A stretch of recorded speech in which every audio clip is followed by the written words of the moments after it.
Welcome, ladies and gents. Chris Andre here. You can find me at BetBoxing on Twitter, or of course you can subscribe to the channel. Let's talk boxing. What a fight that was between Leigh Wood and Mauricio Lara. That is why boxing is such an incredible sport. In any given moment, the outcome of a fight can be decided.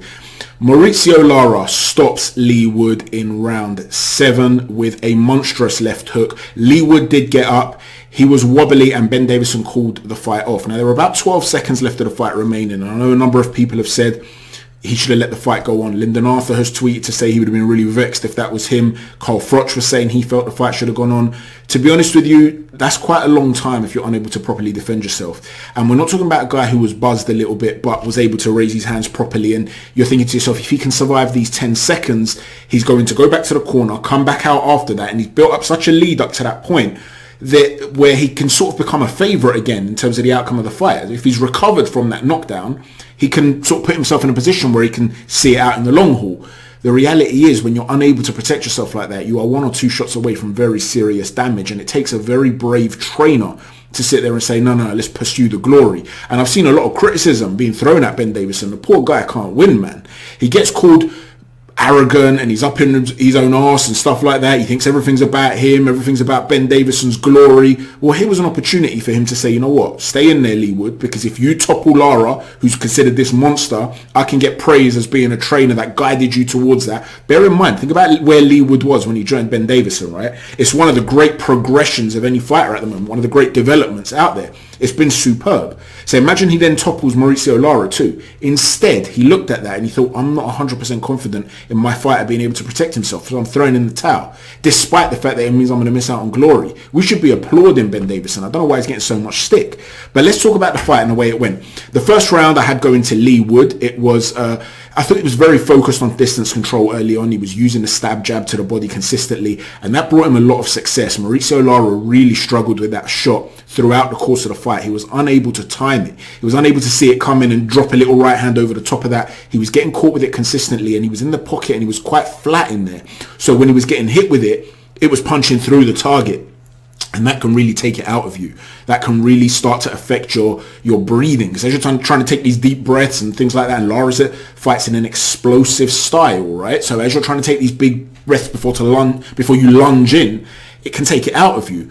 Lara did have some success doing that though. He would shift onto that lead foot, and from that lead foot, once he's shifted his weight onto there, he'd throw this up jab as he jumps in. It's a move he's always liked to do. And he was landing that jab and he was snapping the head back of Leigh Wood, but it was inconsistent. And one thing Wood was doing early on is the minute Lara would enter the pocket and try to throw something big, Wood would throw something big in return instantly, like a trigger counter.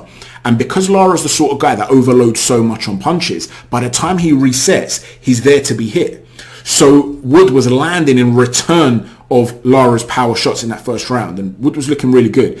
In the second round, Wood started the round really well again, and Lara was seeming to feel the power on more than one occasion early in that round. And that short little left hook was a really good shot for Leigh. However, he was standing a little bit too tall in the pocket for too long. In other words, when Lara's getting in that pocket, he wants to be able to start throwing with you. He doesn't want a mobile target. He doesn't want a target that's going to wrap him up. He wants to get in that area and start exchanging, because he's very varied with his powerful shots. And Leigh Wood was standing too tall. He got caught with the type of looping wide hook that Michael Conlan was catching him with. A lot of people were saying Conlan and Lara, completely different fighters. They are, but the trajectory of that style of shot is something that both guys were throwing. Lara's happens to be a lot heavier. Conlan's is faster. It's a more technical. He's a more technical fighter than Lara, more of a boxer, and so he's more sudden with the delivery. But the trajectory is the same, and he didn't see it in that second round, and he got hurt.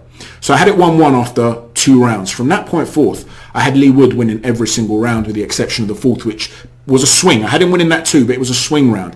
You see, the third round was an excellent round for Wood because he took the pocket away and he started to box at range again, and he was using the lead hand with a jab and dropping that little left hook around the guard as well. And every time Lara would try to step in, he'd take half a step back and throw that little left hook and landing on Lara. And there were a few solid right backhands coming down the pipe as well. And he was having a lot of success. Lara's success was limited to when Wood was holding his feet. And so after the entry of Lara, Wood would put up this high guard and stand there. And this is something Carl Froch picked up on, and rightly so.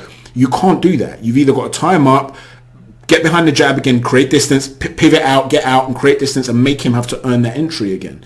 He was a little bit too keen to stay in the pocket. The fourth, which was the swing, Wood landed more consistent work, especially at range and consistently again to the body. He was landing a lot of shots to the body, but Lara was landing some heavy stuff. So it's one of those, I guess, where a lot of people will use that phrase, which I don't really like, which is depends what you like, right? But it was one of those situations where it was a swing round.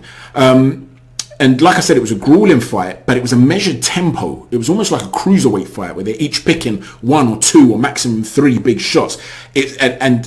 It's almost a measured, controlled tempo. It wasn't like typical featherweights. It was a really entertaining chess match, which was quite grueling. The 5th round was a terrific round from Leigh Wood. Lara seemed to really tire.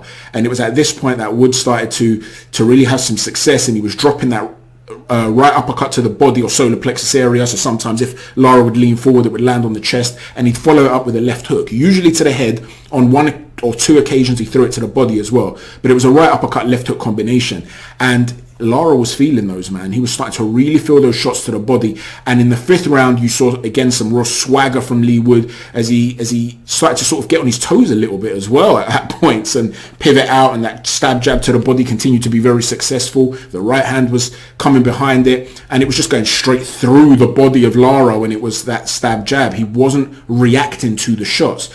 But again, Lara came back in that last 30 seconds. He started to try and be a little bit more active. So it was obvious that he carried a threat going into that fateful 7th round. I didn't like that 7th round. From the beginning of what was happening, I didn't like what Leigh Wood was doing, because it was clear that Lara was dead tired and Leigh Wood was in control, and he was winning that round. Up until the left hook came, it was a comfortable round for Leigh Wood. But he was content with a passive round in terms of tempo. He wasn't doing enough to make Lara work. You know that Lara is now looking at this and thinking, I'm going to need my big moments. In the same way that I came for that last 30 seconds in the last round, I need those big moments. So he should have been pumping that jab again to the solar plexus, using a lot of feints, instead of allowing him to sort of catch a breath. And I felt like he allowed him to catch a breath. And in the end, he made the error of giving that pocket to Lara, which is the only thing he wanted the whole fight. And by making that error and trying to throw that little short left hook that he had success with, as Lara's entering, you saw them exchange left hooks and Lara landed.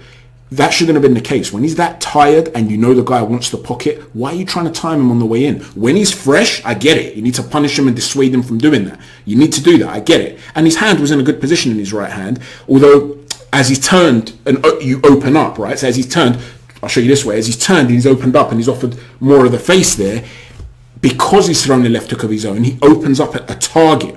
Nonetheless, his hand was up by his side of his head. So it was just one of those where it squeezed through. But why are you giving him that opportunity? There's no need. He was struggling to close the pocket. So keep it long where you were winning the fight. Now, a lot of people have been telling me online, a lot of people, that they thought that that was inevitable and that a rematch would go the same way.